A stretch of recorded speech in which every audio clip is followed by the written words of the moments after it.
तो बच्चे, last session में हम लोगों ने लेजर के बारे में डिस्कस किया था। लेजर के बारे में हमने लास्ट सेशन में हमने डिटेल से पढ़ा था, जिसमें हमने स्टिमुलेटेड एमिशन, स्टिमुलेटेड, स्पॉन्टेनियस, और इसके बाद जो है वो स्टिमुलेटेड एब्जॉर्प्शन या स्पॉन्टेनियस एब्जॉर्प्शन, इसके बारे में हमने डिस्कस किया था। आज हम एक बहुत ही इंपॉर्टेंट टॉपिक करने वाले हैं, जिसका नाम है आपके पास हीलियम नियॉन लेजर। कि आज के सेशन में हम लोग हीलियम नियॉन लेजर के बारे में आज के सेशन में हम लोग पढ़ेंगे। तो चलते हैं बच्चे, सेशन का हम लोग आगाज करते हैं जी, और इसके बारे में हम लोग थोड़ा सा डिटेल में स्टडी करते हैं जी। ठीक है, तो चलो स्टार्टअप करते हैं बच्चे। हम्म तो टॉपिक है बच्चे हमारे पास हीलियम नियॉन लेजर। ठीक है, इसमें दो तीन चीजें हैं, उसको आपने याद रखना है। टॉपिक मेरे पास क्या है जी? Helium neon laser. ठीक है, इसमें बेसिकली आपके पास दो जो है वो गैसेस इस्तेमाल हो रही हैं। एक मेरे पास हीलियम है और दूसरा मेरे पास नियॉन गैस है। ठीक है, और यहां पर इंपॉर्टेंट चीज वो ये है कि यहां पर आपके पास 85% जो है वो हीलियम पाई जाती है और नियॉन आपके पास 15% आपके पास पाई जाती है। ठीक है, तो कुछ इंपॉर्टेंट पॉइंट्स हैं, इसको अपने पास नोट कर लो। हीलियम मेरे पास एक्टिव मीडियम है। क्या है मेरे पास? Active medium. लेकिन नियॉन मेरे पास लेजिंग मीडियम है, लेजर मीडियम। यानी आपके पास हम लोग जो लेजर लाइट लेंगे वो कहां से लेंगे? हम लोग नियॉन गैस से लेंगे, हीलियम से हम लोग लेजर लाइट नहीं लेंगे। अब इंपॉर्टेंट पॉइंट, कि why we use only helium and neon atom. हम लोग हीलियम और नियॉन एटम को हम लोग क्यों इस्तेमाल करते हैं? क्यों? क्योंकि आपके पास हीलियम और नियॉन एटम में एक खूबसूरती है। खूबसूरती यह है कि हीलियम और नियॉन एटम की जो लेवल्स हैं वो आपस में ओवरलैप कर रहे हैं। फॉर एग्जांपल, अगर ये मेरे पास हीलियम एटम है, हीलियम, तो हीलियम एटम की जो एनर्जी लेवल्स हैं, सबसे पहले ये मेरे पास ग्राउंड लेवल है और ये मेरे पास एक्साइटेड लेवल है। इसको मैं कहता हूं जी जीरो, यानी इसको मैं फर्स्ट एनर्जी लेवल कहता हूं, और इसको मैं कहता हूं second energy level of helium. इन दोनों के दरमियान जो एनर्जी गैप है वो मेरे पास कितना है जी? 20.61 इलेक्ट्रॉन वोल्ट। ठीक है, इन दोनों के दरमियान जो एनर्जी गैप है वो मेरे पास 20.61 इलेक्ट्रॉन वोल्ट है। इसके मुकाबले में अगर मैं नियॉन एटम लूं, तो नियॉन के जो एनर्जी लेवल्स होंगे वो आपके पास कैसे होंगे? यहां पर एक लेवल, यहां पर मेरे पास दूसरा लेवल, और यहां पर भाई मेरे पास तीसरा लेवल आ जाएगा। ठीक है, इसको मैं कहूंगा पहला लेवल, इसको मैं कहूंगा दूसरा लेवल, और इसको मैं कहूंगा तीसरा लेवल। ठीक है, अब जो नियॉन के एटम्स हैं, तो यहां पर पहले से तीसरे के दरमियान जो एनर्जी गैप है वो है मेरे पास 20.66 इलेक्ट्रॉन वोल्ट। ठीक है, इन दोनों के दरमियान जो एनर्जी गैप है वो मेरे पास 20.66 इलेक्ट्रॉन वोल्ट है, और जो दूसरा लेवल है इसकी जो एनर्जी गैप है वो है मेरे पास 18.6 इलेक्ट्रॉन वोल्ट। ठीक है, तो ये इस तरह के एनर्जी लेवल्स आपके पास पाए जाते हैं। मैं एक दफा दोबारा से रिपीट कर लेता हूं ताकि आप लोगों को ध्यान में समझ आ सके। अच्छा जी, फॉर एग्जाम्पल भाई, अगर मैं इसको बेसिक आइडिया से लेके चलता हूं, सपोज करो अगर मेरे पास एक हाइड्रोजन एटम है, तो हाइड्रोजन के सेंटर में आपके पास न्यूक्लियस होता है, और इसके आसपास आपके पास एनर्जी लेवल्स होते हैं। ये इस तरह से आपके पास एनर्जी लेवल्स जो है वो पाए जाते हैं।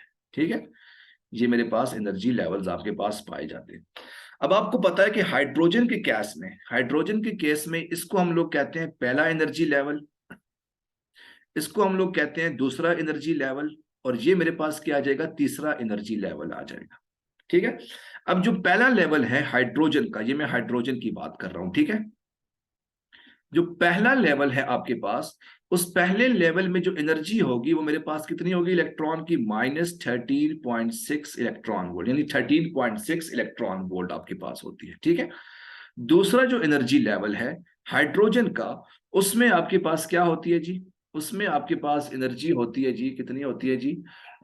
1.6 1.68 इलेक्ट्रॉन वोल्ट, और तीसरी आपके पास 0.58 इलेक्ट्रॉन वोल्ट इस तरह से आपके पास पाई जाती है। ठीक है, उसके लिए आपने एक जो है वो बोहर एटॉमिक मॉडल में फॉर्मूला पढ़ा था, En is equal to minus E naught divided by n square, और आपने ये कहा था कि ई नॉट की वैल्यू मेरे पास -13.6 electron volt divided by n square था। तो अगर मैं यहाँ पर E1 की वैल्यू निकालूं तो ये मेरे पास -13.6 इलेक्ट्रॉन वोल्ट आ गया था। अगर मैं E2 की वैल्यू निकालूं तो ये मेरे पास -13.6 डिवाइडेड बाय 2 का स्क्वायर मेरे पास 4 आ जाएगा। तो ये दूसरी एनर्जी लेवल आपके पास इस तरह से आ जाएगी। सिमिलरली अगर मैं इसकी बात करूं, हीलियम और नियॉन एटम की बात करूं, तो हीलियम और नियॉन एटम में भी आपके पास कुछ एनर्जी लेवल्स होते हैं। ठीक है, अब एनर्जी लेवल्स आपके पास हीलियम और नियॉन एटम के कैसे होंगे कि वहां पर जो है क्या कहते हैं, ये मैं आपको डायग्राम से समझाता हूं। फॉर एग्जाम्पल, अगर मेरे पास ये हीलियम एटम है, ये मेरे पास हीलियम एटम है, इसका पॉजिटिव चार्ज, ये पहला एनर्जी लेवल और ये दूसरा एनर्जी लेवल आ गया। ठीक है, पहला और दूसरा एनर्जी लेवल, इसको मैंने पहले का नाम दे दिया और इसको मैंने दूसरे का नाम दे दिया। अब इन दोनों के दरमियान जो एनर्जी गैप है वो मेरे पास कितना है जी, 20.61 इलेक्ट्रॉन वोल्ट है मेरे पास। ठीक है, सिमिलरली जो मेरे पास नियॉन के एटम्स हैं, जो नियॉन्स के एनर्जी लेवल्स हैं, वो आपके पास किस तरह से है कि मेरे पास ये सेंटर में न्यूक्लियस आ गया, ये पहला लेवल, ये दूसरा लेवल और ये मेरे पास तीसरा लेवल आ जाएगा। ठीक है, वालेकुम अस्सलाम बच्चे, माज वेलकम। तो जो इसके नियॉन के एनर्जी लेवल्स हैं, तो ये इन दोनों के दरमियान में, पहले और तीसरे के दरमियान जो एनर्जी गैप है वो मेरे पास कितना है जी, 20.66 इलेक्ट्रॉन वोल्ट। ठीक है, इन दोनों के दरमियान एनर्जी गैप इस वजह से एक 20.61 है, दूसरे का 20.66 है। इसी वजह से हम लोग हीलियम और नियॉन लेजर को हम लोग इस्तेमाल करते हैं। ठीक है, तो इसी वजह से हमने हीलियम और नियॉन दोनों को हमने इस्तेमाल किया। चलें बच्चे, अब हम चलते हैं जी आगे इसको फर्दर। चलें जी, इसको हम लोग स्टार्ट करते हैं हीलियम और नियॉन लेजर को। ठीक है, अच्छा जी, अब होता क्या है, होता ये है भाई कि आपके पास ये एक लेजर ट्यूब है, ये आपके पास एक लेजर, बच्चे गपशप मत लगाओ प्लीज, ये आपके पास एक लेजर ट्यूब है और इसमें आपके पास एक तरफ भी मिरर आ गया और दूसरा तरफ भी आपके पास मिरर आ गया। इसके अंदर आपके पास 85% हीलियम है और 15% आपके पास नियॉन है। फॉर एग्जाम्पल, यहां पर भाई आपके पास हीलियम के एटम काफी ज्यादा पड़े हुए हैं, ये आपके पास हीलियम के एटम्स पड़े हैं। ठीक है, और आपके पास नियॉन के जो है वो कुछ ही एटम्स आपके पास पड़े हुए हैं, ये रेड कलर के आपके पास नियॉन्स के एटम्स आ गए। ठीक है, अच्छा जी, अब सबसे पहले मैं क्या करूंगा, सबसे पहले मैं ये करूंगा कि बाहर से मैं हीट सप्लाई करूंगा, यानी फोटोन को मैं फॉल करवाऊंगा। फोटोन कितने इलेक्ट्रॉन वोल्ट का, 20.61 इलेक्ट्रॉन वोल्ट का मैंने फोटोन को फॉल करवाया। तो होगा क्या, ये जो हीलियम एटम है ये बेसिकली एनर्जी जो इलेक्ट्रॉन है ये इसको गेन करेगा और गेन करने के बाद ये एक्साइटेड स्टेट में चला जाएगा। अब इलेक्ट्रॉन जो है वो आपके पास एक्साइटेड स्टेट में यहां पर आ गया। ठीक है, इस तरह से आ जाएगा। अब क्या होगा, अब जब ये एक्साइटेड स्टेट में इलेक्ट्रॉन जाएगा तो उसके बाद होगा क्या कि जब यही हीलियम एटम जब ये नियॉन के साथ स्ट्राइक करेगा, तो आपको पता है जब ये एक्साइटेड स्टेट में जाएगा तो 10⁻⁸ सेकंड के बाद ये खुद ब खुद डिके कर जाएगा।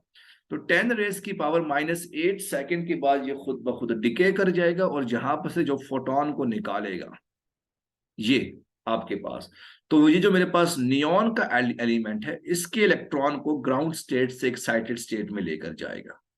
अब सवाल बिल्कुल वैलिड है कि सर ये जो इसने फोटोन को डिके करवाया इसकी एनर्जी तो आपके पास 20.61 इलेक्ट्रॉन वोल्ट है, नियॉन के एलिमेंट को पहले से तीसरे शेल में जाने के लिए उसको तो 20.66 इलेक्ट्रॉन वोल्ट चाहिए।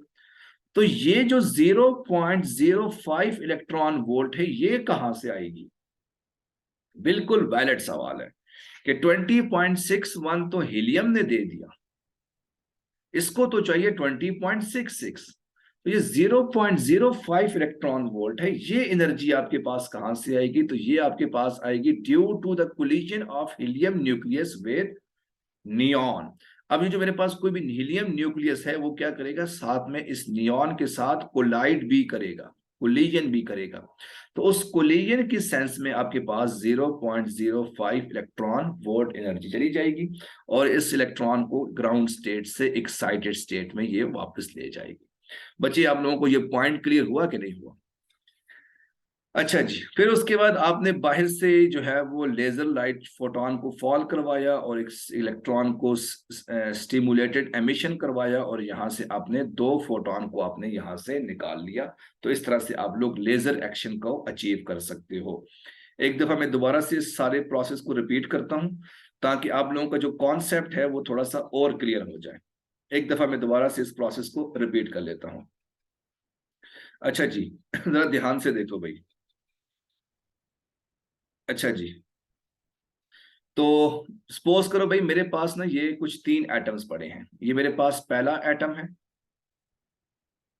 1 2, ठीक है। इसको मैंने नाम दे दिया हीलियम, ब्लू कलर वाले को। इस दूसरे एटम मेरे पास पड़ा है, ये भी मेरे पास है, क्या है जी, हीलियम है। ये भी मेरे पास हीलियम है और इसके सेंटर में आपके पास नियॉन पड़ा हुआ है, 1 2 और ये आपके पास 3 आ गए, ठीक है। ये पॉजिटिव चार्ज न्यूक्लियस है, ठीक है। 3 आपके पास, ये सेंटर में आपके पास नियॉन आ गया, ठीक है। अच्छा जी, अब जरा ध्यान से देखो भाई। आपने क्या किया, लेजर लाइट फॉल करवाई। यहां पे इन दोनों के दरमियान जो एनर्जी गैप है वो कितना है जी, 20.61 इलेक्ट्रॉन वोल्ट है। इसका भी एनर्जी गैप कितना है जी, 20.61 इलेक्ट्रॉन वोल्ट। और इसका एनर्जी गैप कितना है जी, 20.66 इलेक्ट्रॉन वोल्ट। अब आपने क्या किया, आपने यहां से बाहर से किसी लेजर लाइट को फॉल करवाया, यानी आपने किसी लेजर लाइट को यहां पर, यानी फोटोन को आपने फॉल करवाया। तो फोटोन को फॉल होने के बाद ये जो इलेक्ट्रॉन है ये ग्राउंड स्टेट से एक्साइटेड स्टेट में चला जाएगा, ठीक है। अब जब ये एक्साइटेड स्टेट में चला जाएगा तो अब होगा क्या, यही इलेक्ट्रॉन जब एक्साइटेड स्टेट से ग्राउंड स्टेट में वापस आएगा तो यहां से ये एक फोटोन को फॉल निकालेगा, यहां से आपके पास एक फोटोन निकलेगा, ठीक है। जब ये यहां से फोटोन निकलेगा तो होगा क्या कि ये वाला इलेक्ट्रॉन जो है एनर्जी गेन करेगा और थोड़ा सा ऊपर जाएगा। अब इसको ऊपर पहुंचने के लिए एक धक्के की जरूरत है, इसे एक धक्का चाहिए ताकि भाई ये इस शेल तक पहुंच जाए, क्योंकि इसके पास इतनी एनर्जी नहीं है। तो इसको धक्का कौन देगा, ये दूसरा हीलियम एटम, ये आके इसके साथ कोलाइड करेगा और कोलाइड करने की वजह से आपके पास ये 0.05 इलेक्ट्रॉन वोल्ट एनर्जी इसको प्रोवाइड कर लेगा। यानी यहां से आपके पास आ गया 20.61 और कोलिजन की वजह से आपके पास 0.05 आ गई। तो टोटल एनर्जी आपके पास कितनी होगी, 20.66 इलेक्ट्रॉन वोल्ट। तो ये आपके पास इलेक्ट्रॉन ऊपर वाली स्टेट में आपके पास पहुंच जाएगा, ठीक है।